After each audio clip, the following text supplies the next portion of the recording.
wabarakatuh. Perkenalkan, nama saya Dava Maeswara, NIM 2511061. Saya berasal dari kelas IFB 1J. Kali ini saya akan mempresentasikan sejarah ejaan bahasa Indonesia dari Van Ophuijsen, EYD hingga Puebi. Oke, kita lanjutkan saja. Pengantar, ejaan adalah seperangkat aturan tentang cara menuliskan bahasa secara benar, termasuk pemakaian huruf, tanda baca, penulisan kata, dan penulisan unsur serapan. Dalam bahasa Indonesia, ejaan memegang peranan yang sangat penting karena menentukan keragaman dalam menulis dan membantu pembaca memahami makna suatu tulisan dengan mudah. Perjalanan sejarah ejaan bahasa Indonesia tidak lepas dari sejarah bangsa Indonesia itu sendiri. Seiring perubahan zaman, sistem ejaan juga mengalami penyempurnaan agar sesuai dengan perkembangan bahasa, pendidikan, dan kebutuhan masyarakat. Latar belakang perkembangan ejaan. Sebelum Indonesia merdeka, masyarakat Nusantara menggunakan berbagai bahasa, daerah, dan aksara tradisional seperti aksara Jawa, Bugis, dan Arab Melayu.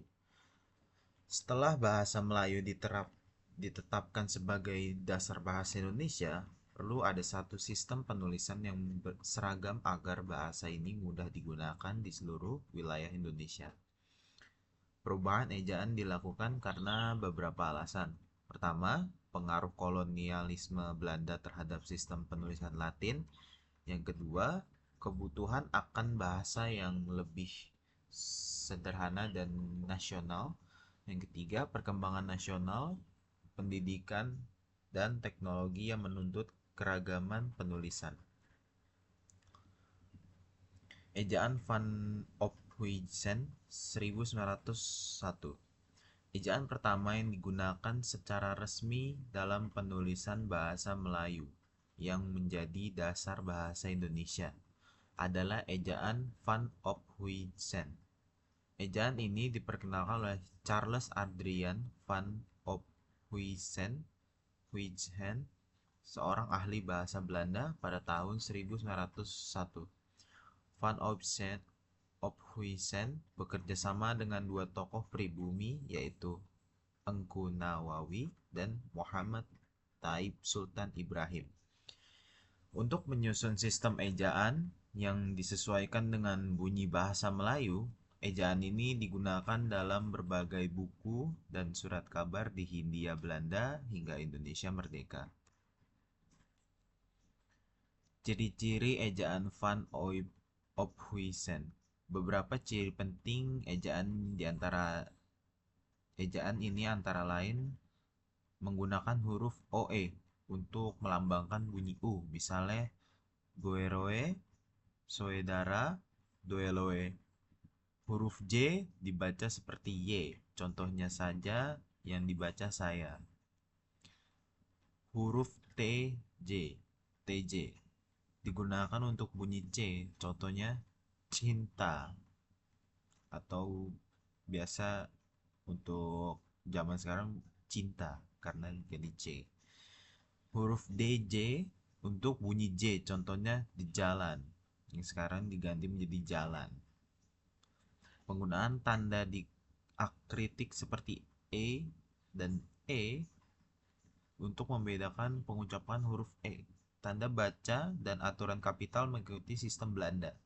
Ejaan ini mencerminkan pengaruh kuat dari bahasa Belanda dan masih dianggap sulit oleh sebagian masyarakat Indonesia karena tidak praktis. Kelemahan ejaan Van Ophuijsen. Ejaan ini memiliki beberapa kekurangan. Satu, terlalu banyak menggunakan unsur Belanda sehingga sulit dipelajari. Yang kedua, penggunaan huruf OE membuat penulisan menjadi panjang dan tidak efisien. Yang ketiga, tidak ada pedoman yang tegas tentang penulisan huruf besar dan tanda baca. Yang keempat, kurang sesuai dengan lidah dan kebiasaan penutur asli bahasa Melayu. Yang kelima, karena kelemahan-kelemahan tersebut muncul keinginan untuk menyederhanakan ejaan setelah Indonesia merdeka. Ejaan Republik atau Ejaan Sowewandi 1947. Setelah Indonesia merdeka, pemerintah berupaya membuat sistem ejaan yang lebih sesuai dengan kebangsaan. Maka pada tahun 1947, Menteri Pengajaran, Pendidikan dan Kebudayaan Sowewandi menetapkan sistem baru yang disebut Ejaan Republik atau Ejaan Sowewandi. Ejaan ini dianggap sebagai simbol kemerdekaan bahasa dari pengaruh kolonial Belanda. Ciri-ciri ejaan Sowewandi. Ciri-ciri ejaan ini adalah menyederhanakan tulisan, beberapa perubahan pentingnya yaitu huruf OE diganti menjadi U, misalnya goeroe menjadi guru, doeloe menjadi dulu. Tanda penghubung mulai digunakan untuk pemenggalan kata di akhir baris. Yang ketiga, awal kalimat, nama orang dan nama tempat ditulis dengan huruf kapital. Yang keempat, kata ulang dapat ditulis dengan angka 2. Misalnya, anak-anak boleh ditulis anak dan angka 2. Meskipun masih mempertahankan beberapa bentuk lama seperti TJ dan DJ, ejaan ini jauh lebih mudah dibandingkan sebelumnya. Kelebihan dan kekurangan ejaan Sowewandi. Kelebihannya lebih sederhana dan praktis. Yang kedua itu mudah diajarkan di sekolah-sekolah. Yang ketiga meningkatkan kesadaran masyarakat terhadap pentingnya bahasa nasional. Kekurangannya yaitu masih mempertahankan bentuk huruf Belanda seperti TJ dan DJ. Yang kedua, tidak memiliki pedoman penulisan kata serapan yang jelas. Yang ketiga, masih ada ketiga konsistenan dalam penggunaan tanda baca. Namun, ejaan ini menjadi jembatan menuju penyempurnaan ejaan yang lebih modern pada tahun 1972. Ejaan yang disempurnakan atau EYD tahun 1972, setelah lebih dari 20 tahun menggunakan ejaan Sowewandi, pemerintah merasa perlu memperbarui sistem ejaan agar lebih baku dan sesuai dengan perkembangan bahasa Indonesia. Pada tanggal 16 Agustus 1972, Presiden Soeharto menetapkan ejaan yang disempurnakan atau EYD melalui keputusan Presiden No. 57 tahun 1972.